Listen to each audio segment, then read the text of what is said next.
नमस्कार बच्चों, मैं आपका कक्षा 8वीं का वर्ग शिक्षक यादव शारदा प्रसादार चकाला मनपा उच्च प्राथमिक हिंदी शाला गणित विषय आज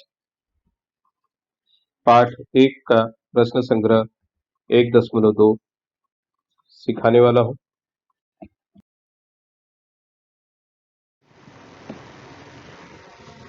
बच्चों, आज प्रश्न संग्रह 1.2 हम लोग सीखने वाले हैं। उसके पहले थोड़ा सा परिमेय संख्याओं में क्रम संबंध किस तरह से निश्चित किया जाता है, मैं आप लोगों को समझाऊंगा। ध्यान से देखें और सुने। Comparison of rational numbers. Comparison का मतलब होता है तुलना करना। दो संख्याओं के बीच तुलना, या तो संख्या छोटी होगी पहले से, या पहली संख्या दूसरी संख्या से बड़ी हो सकती है या उसके बराबर हो। यहाँ पर कुछ परिमेय संख्याएं दी गई हैं, उसकी तुलना हम करना चाहते हैं। देखेंगे कैसे करते हैं। हम जानते हैं कि संख्या रेखा पर संख्या के प्रत्येक युग्म में बाईं ओर की संख्या दाईं ओर की संख्या से छोटी होती है। कक्षा 6वीं में भी हम लोगों ने संख्या रेखा देखा है। बीच में संख्या रेखा में शून्य होता है, दाहिनी तरफ सभी धनात्मक संख्याएं और बाईं तरफ सभी ऋणात्मक संख्याएं। पहले भी मैंने आपको ये चीज समझाई है।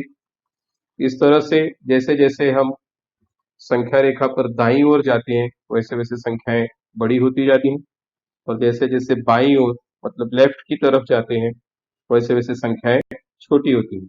इसका मतलब है जैसे संख्या 0 1 से बाईं ओर है, इसका मतलब 0 1 से छोटी संख्या होगी, और दाहिनी तरफ जैसे 1 से दाहिनी तरफ 2 है, इसका मतलब संख्या 2 1 से बड़ी होगी।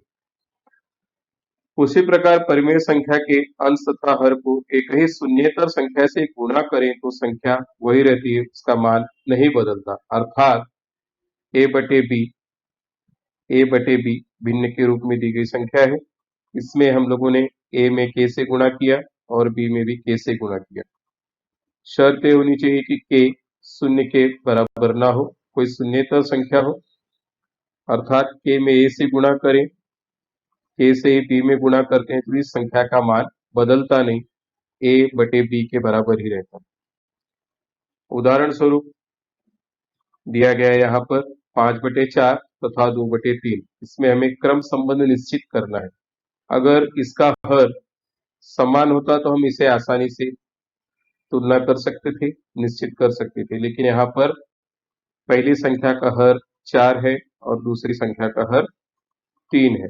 अब इसे तुलना करना है हमें, कौन सी संख्या बड़ी है, या दोनों संख्याएं बराबर है, या कोई दोनों में से एक संख्या छोटी है। इस चिन्ह का सही उपयोग करके हमें, अब पहली संख्या हमने ले ली 5/4, दूसरी संख्या का हर है 3। इस हर से दोनों संख्याओं में गुणा करेंगे, अंश और हर में गुणा करेंगे। अब 5 में गुणा किया तो 5×3 15, 4 में 3 से गुणा किया तो 4×3 12, संख्या मिली हमें 15/12। उसी तरह से दूसरी संख्या है 2/3। 2/3 में हम पहली संख्या के हर से गुणा करते हैं, हर से गुणा करेंगे, हर यहाँ पर 4 है, 2 चौक 8, 3 चौक 12, हमें संख्या मिली 8/12। अर्थात संख्या 5/4 और 2/3 का मान आया 15/12 और 8/12। इसका मतलब है कि हम लोग सबसे पहले दोनों का हर समान करेंगे, 15/12 और 8/12। अब दोनों के हर समान हो गए तो संख्या अंश में तुलना करते 15 और 8 में। अब संख्या 15 बड़ी है 8 से, इसलिए 15/12 बड़ा है 8/12 से। अर्थात हमें उत्तर मिलेगा 5/4, यह संख्या 2/3 से बड़ी है। अब बड़े और छोटे का चिन्ह कैसे लगाते हैं, जो संख्या बड़ी होती है उसकी तरफ ये वाला भाग, बड़ा वाला भाग होना चाहिए, जो संख्या छोटी है उसकी तरफ ये पॉइंट होगा। तो इस चीज को आप लोग ध्यान रखिए। इसके बाद हम अगला सवाल देखेंगे। बच्चों, उदाहरण क्रमांक 2 में दो अलग अलग संख्याएं दी हैं। एक ऋणात्मक है, ऋणात्मक संख्या इसलिए क्योंकि इसके पहले ऋण का चिन्ह लगा हुआ है। दूसरी धनात्मक संख्या है, अब यह तुलना करते समय हम सीधे तौर पे यह कह सकते हैं कि कोई भी ऋणात्मक संख्या धनात्मक संख्या से छोटी होगी। सीधे सीधे हम चिन्ह लगा सकते हैं, यहाँ पर हर समान करने की जरूरत नहीं है। अर्थात ऋणात्मक संख्या हमेशा धनात्मक संख्या से छोटी होती है, इसलिए ऋण 7/9 छोटा है 4/5 से। 4/5 की तरफ देखिए हमने बड़ा वाला चिन्ह लगाया है, मतलब ये चिन्ह इस तरह से होता है, तो जो संख्या बड़ी है उसकी तरफ ये वाला भाग होना चाहिए। तो यहाँ पर ऋण 7/9 4/5 से छोटा है। अब दो ऋणात्मक संख्याओं की तुलना करने के लिए धनात्मक संख्याओं की तुलना करना आसान है, ऋणात्मक एवं धनात्मक संख्याओं की तुलना करना उससे भी आसान है, क्योंकि सभी ऋणात्मक संख्याएं हमेशा धनात्मक संख्या से छोटी होती है। लेकिन यदि दोनों ऋणात्मक संख्याएं आ जाएं और उसकी तुलना करनी हो, तब हम क्या करेंगे? मान लो a तथा b धनात्मक संख्याएं हो, तो यदि a छोटा है b से तो हम लोग इस तरह का चिन्ह लगा सकते हैं। लेकिन यदि ऋण a और ऋण b दिया गया है, तब क्या करेंगे? उदाहरण के लिए 2 तथा 3 दिया है, यहाँ पर दो संख्या 3 से छोटी है, इसलिए इस तरह का चिन्ह लगाया कि 3 संख्या बड़ी है 2 से। किंतु जितनी छोटी ऋणात्मक संख्या होगी उतनी ही वो बड़ी होती है। अगर हम दो ऋणात्मक संख्याओं की तुलना करते हैं, उसमें जो छोटी संख्या होती है ऋणात्मक, वो हमेशा बड़ी ऋणात्मक से बड़ी होती है। उदाहरण के लिए 5/4 7/4 यहाँ पर हर समान है, इसलिए हमने दोनों के अंश में तुलना की तो हमें 7/4 यह संख्या बड़ी मिली। किंतु ऋणात्मक संख्या में ठीक इसके विपरीत होगा, ऋण 5/4 बड़ा होगा ऋण 7/4 से। इसका मतलब है जितनी भी बड़ी ऋणात्मक संख्या उतनी वह दूसरी ऋणात्मक संख्या से छोटी होगी।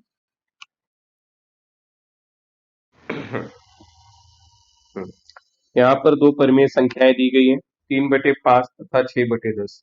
अब इसकी तुलना करना है, कौन सी संख्या बड़ी है कौन सी छोटी। बहुत आसान सा तरीका है। 3/5 यहाँ पर हर है 5, यहाँ पे 10। अगर हम लोग 5 में 2 से गुणा करते हैं तो हमें यह हर 10 मिल जाएगा। इसलिए हमने क्या किया, यहाँ पर 3/5 अंश और हर दोनों को भी 2 से गुणा किया। 3 दूनी 6, 5 दूनी 10, हमें संख्या मिली 6/10। और यहाँ पर पहली एक संख्या दी गई है 6/10। तो अगर हम लोग दोनों में तुलना करेंगे तो 6/10 बराबर 6/10, इसलिए 3/5 यह संख्या 6/10 के बराबर है। इसलिए इसके बीच में बराबर का चिन्ह आया, क्योंकि हमने 3/5 का मान ज्ञात किया है 6/10, अंश और हर दोनों में 2 से गुणा किया, हमें मिला 6/10, इसलिए 3/5 बराबर है संख्या 6/10 की। परिमेय संख्याओं की तुलना करते समय निम्नलिखित नियम उपयोगी होते हैं। तो कौन से नियम हमें देखते हैं? a/b, मान लो यह कोई संख्या है, तथा दूसरी संख्या है c/d। अब इस परिमेय संख्याओं में यदि b तथा d धनात्मक हो, दोनों भी धनात्मक संख्याएं हैं, तो हम लोग क्या करेंगे? a को d से गुणा करेंगे, तिर्यक गुणा, और दूसरा b को c से गुणा करेंगे। उदाहरण a गुणे d, b गुणे c। इसका मतलब है अगर b गुणे c इसका गुणनफल a गुणे d से ज्यादा आया तो a/b छोटी होगी संख्या c/d से। उसी तरह से यदि a गुणे d बराबर होगा b गुणे c, इसका मतलब है a कोई संख्या मान लो 2 है और d 3 है, इसका गुणनफल आया 6। उसी तरह से मान लो a 3 है और b 3 है तथा c 2 है, तो भी इसका गुणनफल आएगा 6। इसका मतलब दोनों की संख्याएं बराबर आया दोनों तरफ, तो इसका मतलब क्या होगा? a/b बराबर c/d। उसी तरह से यदि मान लो a का मान 4 है और d का मान 3 है, तो गुणनफल आएगा 12, और यहाँ पे 2 और 3 है, b का मान 2 तथा c का मान 3 है, तो उत्तर आएगा 6। इसका मतलब a गुणे d का गुणनफल b गुणे c से अधिक आया। इसका अर्थ होगा a/b यह संख्या c/d से बड़ी है।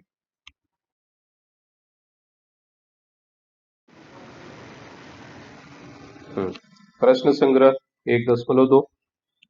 तो यहाँ पर कुछ संख्याएं दी गई हैं, इसके बीच हमें क्रम संबंध निश्चित करना है। उदाहरण में हम लोगों ने देखा क्रम संबंध का अर्थ है इन दो संख्याओं की तुलना करना, कौन सी संख्या बड़ी है कौन सी छोटी है बताना, निश्चित करना, या दोनों संख्याएं बराबर है इस तरह की तुलना हमको करनी है। तो सबसे पहली संख्या हम लोगों ने देखा ऋण 7 और ऋण 2। जैसा कि मैंने पहले ही आप लोगों को बताया है कि जो संख्या दोनों संख्याएं अगर ऋणात्मक है तो जो बड़ी संख्या होगी वो हमेशा छोटी होगी।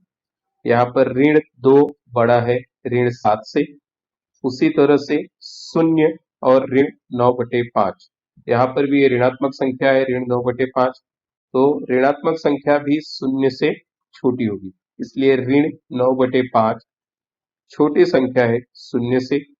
अब यहाँ पर 8/7 यह धनात्मक संख्या है, कोई भी धनात्मक संख्या शून्य से बड़ी होगी, इसलिए 8/7 बड़ा है शून्य से। अब यहाँ पर धनात्मक और दो ऋणात्मक संख्याएं दी गई है। धनात्मक संख्या 1/4 और दूसरी ऋणात्मक संख्या 5/4।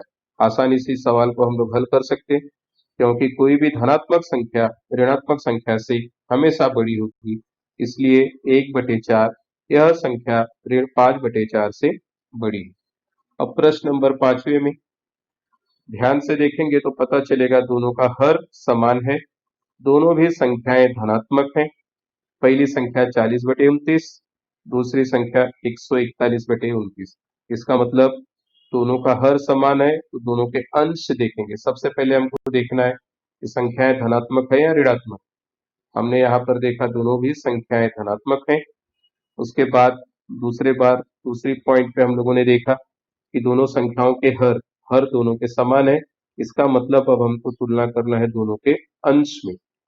यहाँ पर अंश दूसरी संख्या का बड़ा है 141 और पहली संख्या का अंश है 40, अर्थात 141 बड़ा है 40 से, इसलिए संख्या 141/29 बड़ी है संख्या 40/29 से। उसी तरह से प्रश्न क्रमांक 6, इसमें हम लोग देखते हैं, अगर ध्यान से देखोगे तो दोनों भी संख्या हमको ऋणात्मक दिखाई दे रही है। यहाँ पर ऋण का निशान है 17/20, यह संख्या है ऋणात्मक। उसी तरह से 13/20 यह संख्या भी ऋणात्मक है। अब दोनों ऋणात्मक संख्याओं की तुलना करनी है, क्योंकि दोनों का हर समान है। ऋणात्मक ऋण 13 और ऋण 17, ऋण 13 और ऋण 17 में कौन सी संख्या बड़ी होगी? जो संख्या छोटी है वह बड़ी मानी जाती है ऋणात्मक में, क्योंकि वह संख्या के दाहिनी तरफ होगी। ऋण 17 ऋण 13 से बाईं ओर होगा, इसलिए ऋण 17 छोटा होगा ऋण 13 से।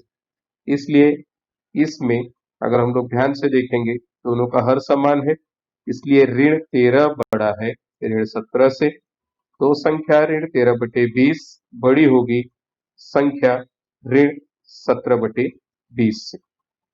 अगले सवाल पर हम लोग जाएंगे।